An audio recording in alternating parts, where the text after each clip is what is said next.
Good morning, everyone. So today's topic is estimation of vacuum pump capacity required for a distillation operation, especially for a batch reactor. So how we need to select a vacuum pump capacity. There will be multiple types of vacuum pumps available. Most probably we will be going with a dry screw vacuum pump. Why? Because the maintenance is going to be very low when compared to the other type of vacuum pumps. Before going into the topic, let's see some of the basic things. First thing is, what is vacuum? Vacuum is nothing but a suction of the available pressure inside a specific equipment or a specific place. In order to estimate the vacuum, first of all, we should understand the classification of vacuums. So, how we are going to classify? In order to classify the vacuum range, so here I will be taking the absolute pressure.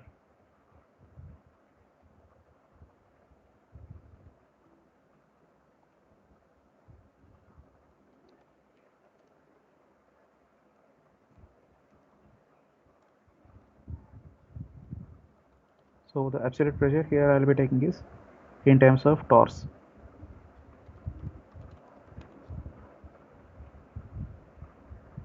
There will be basically four types of vacuums available. The first thing is coarse, or we can say it's a rough vacuum.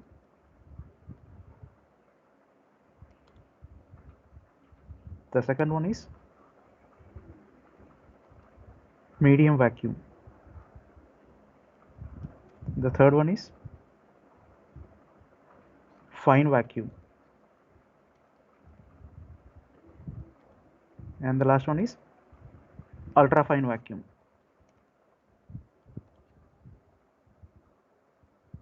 In a pharmaceutical industry, most probably we will be preferring the medium vacuum. If you are going to operate any lyophilizer type of system, we need to use fine vacuum or ultra fine vacuum based on the requirement. The range for coarse vacuum is going to be between 760 mm He to 1. And coming to medium vacuum, the range is going to be 1 to 10 power minus 3. And the fine vacuum range is between 10 power minus 3 to 10 power minus 7. The ultrafine vacuum is going to be less than 10 power minus 7. This is the classification. Beyond that, you will be having one more vacuum, so that we will be referring as extremely high vacuum. So it will varies in the range of 10 power minus 7 to 10 power minus 14.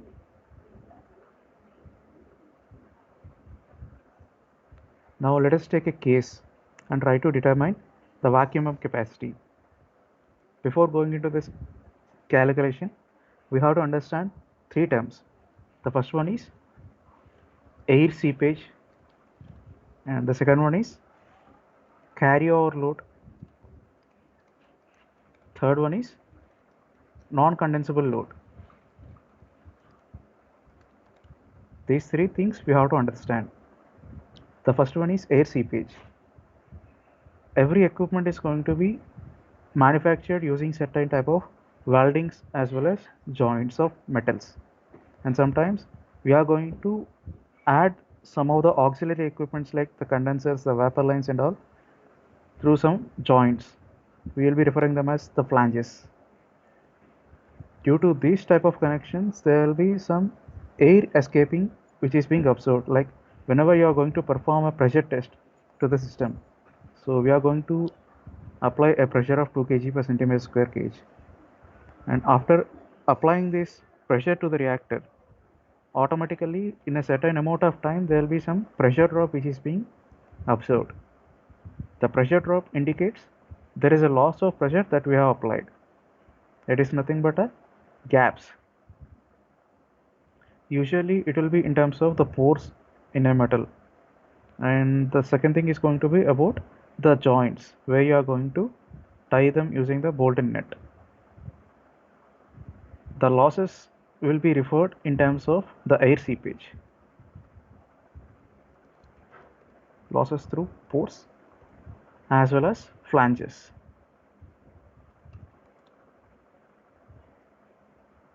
And the next one is about the carryover load. During the course of distillation, there will be certain amount of boil up which is being generated at a heating system, especially the reactor. When the boil up is generated, it is being transferred towards the condenser to condense it. During the course of transferring,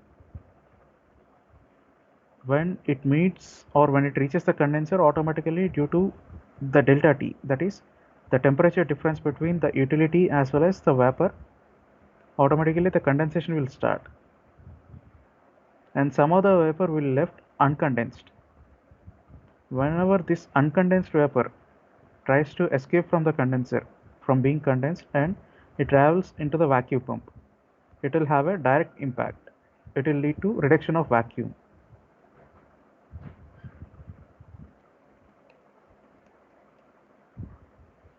Carry over, or we can say channeling from condenser towards the vacuum pump.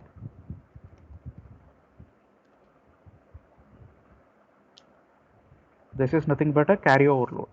And the next one is non-condensable load. Coming to this non-condensable load, some of the masses will be having some gases involved, like the HCl or SO2, any flue gases. These flue gases cannot be condensed. The only way is we need to absorb them.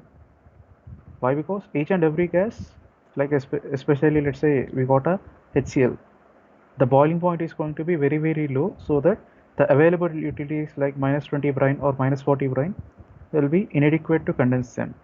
And even if you are going to condense it, there is no use, like we cannot use them. In order to better to scrub them off after transferring it to the vacuum pump, like after when the HCl vapors or something, the flue vapors are going to travel away from this vacuum pump. If you are going to arrange a scrubber line, automatically they can be scrubbed off. So these things are not going to be condensed at a condenser end, and these are going to create some load over the vacuum pump. So this will be referred as the non-condensable load.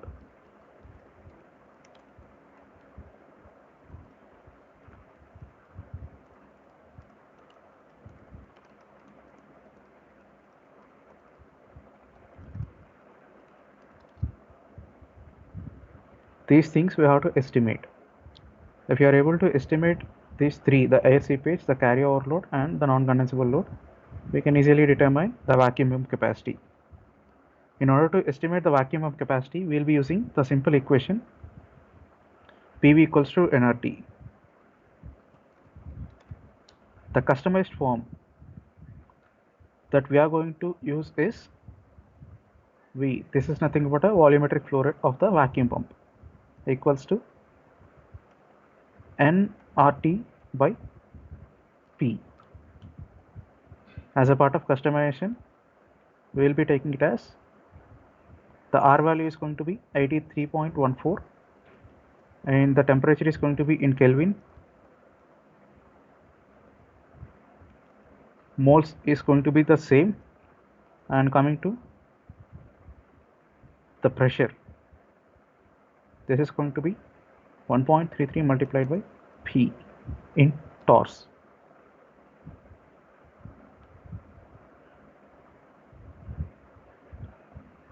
Using this, we are going to estimate the vacuum pump capacity. This is the customized form. Now let's try to calculate the air seepage, the carryover load as well as the non-condensable load. The air seepage can be determined by taking a leak test to the system.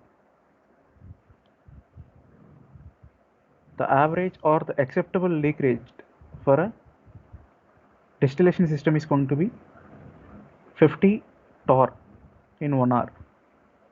It is irrespective of the volume.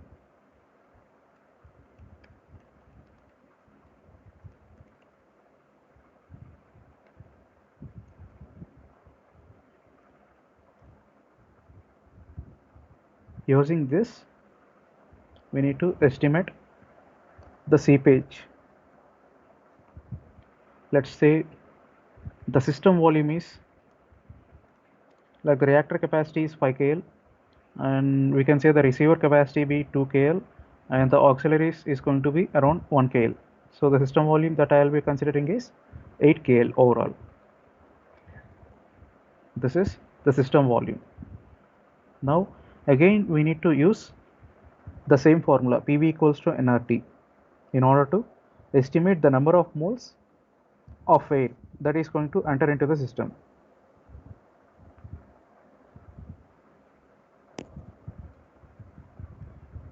We know the volume here.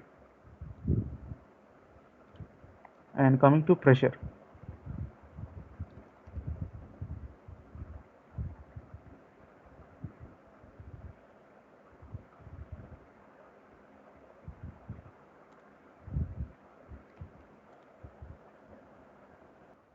and now we got a pressure.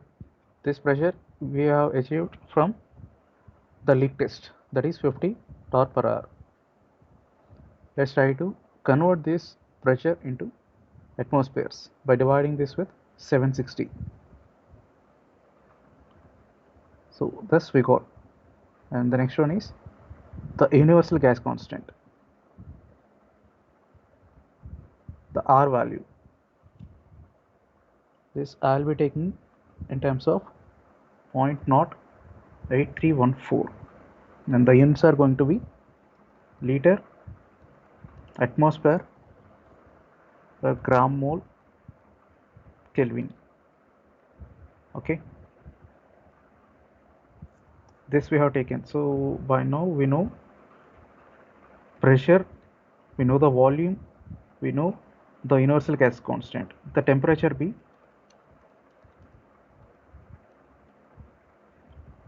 let's say the temperature is 50 degrees centigrade, and converting this into kelvins, I'll be getting 50 plus 273.15.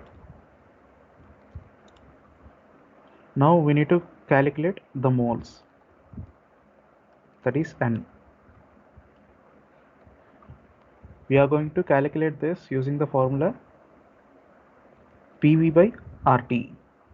The pressure is 0.07 atmosphere, and the volume is 8 here. This we need to convert into liters, multiply with 1000 by R is 0.08314, and the next one is the Kelvin. This is 323.15. We got almost 20 moles of air. This we'll try to convert into weight basis by multiplying with the molecular weight of air, that is 28.84 gram per mole. 20 multiplied by 28.84.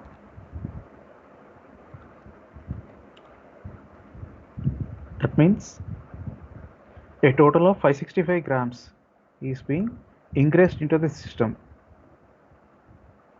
Okay, now we know the air seepage, and the next one is carryover load. The carryover load is nothing but the escaping or the content which is being getting channeled from the condenser.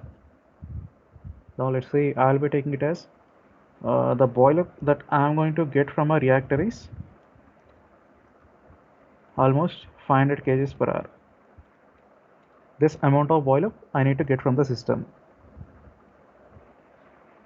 I'll consider almost 5% as carryover load. It is going to be 500 multiplied by 0.05. This much amount of vapor is being escaped and it is being transferred into the vacuum pump. We know the carryover load and we know the air seepage, that is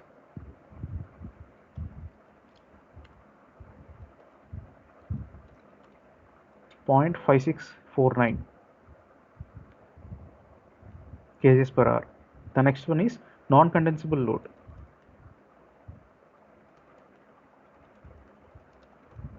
The non-condensable load will be in terms of the gas.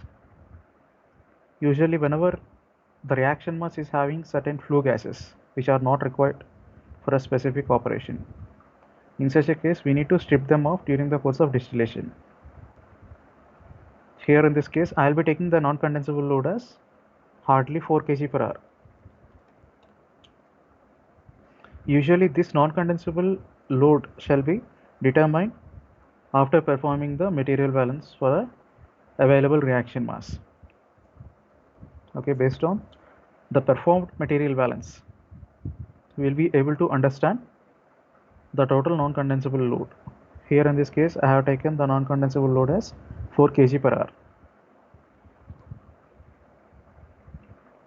And let's assume the molecular weight of this non-condensable load as approx, let's say I'll consider this as HCl 36.5 gram per mole, and this carryover load, let's say this is going to be methanol, this is 32.05 gram per mole.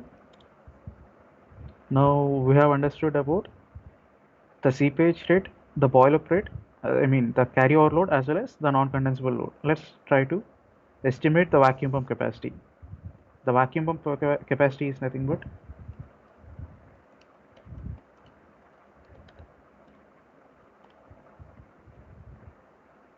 the first thing, the R, universal gas constant, multiplied by the temperature in Kelvin. I'll take the temperature same just like this, the 50 degrees centigrade, divide by, sorry, I'll try to multiply with the number of moles also. The number of moles is going to be, for air, this is 0.565, this divided by the molecular weight 28.84, or else directly you can add this 20, okay, plus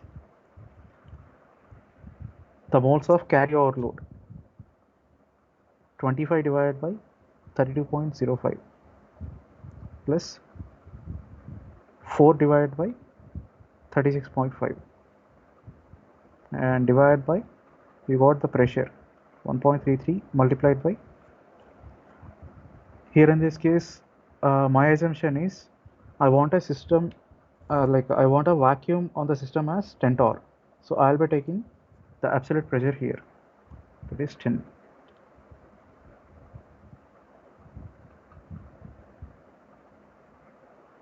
Now if you are able to see, this is the theoretical amount of vacuum pump capacity required. Almost it's around 1850 meter cube per hour. This is how we need to estimate the vacuum pump capacity.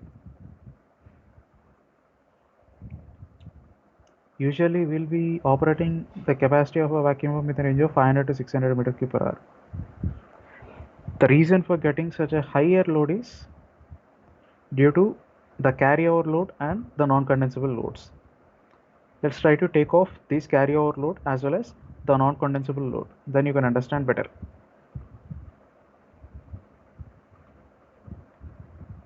I'll make it 0 and I'll make this non-condensable load as 0. Now see, the actual capacity is 40 meter cube per hour, but if you want to add the non-condensable load, it got increased to 261 meter cube per hour, and if you are going to add up this carryover load, it was further increased. If you are going to increase the condenser efficiency, like if you are able to increase the heat transfer area, or if you are going to provide a best or better utility, then automatically the carryover load will get reduced. Now let's say I have reduced now from 25 kg per hour to 10 kg per hour. Now the vacuum pump capacity is 891 meter cube per hour. If you want to consider this carryover load and the non-condensable load, then you will be getting the exact vacuum pump capacity. If you are going to neglect this, okay, then you are going to compensate only the leak rates. Okay, hope you have understood how to calculate the vacuum of capacity by now. If you are having any queries, feel free to reach our mail. I will place the link of mail address in the description. Please check it. If you like our video, you can please subscribe.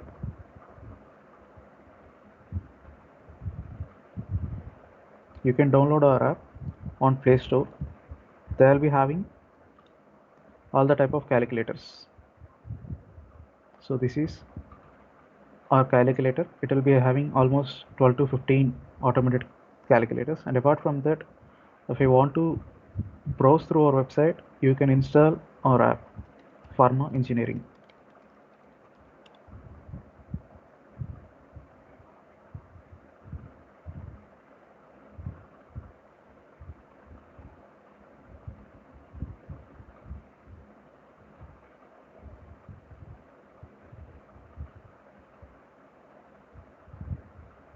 Thanks guys.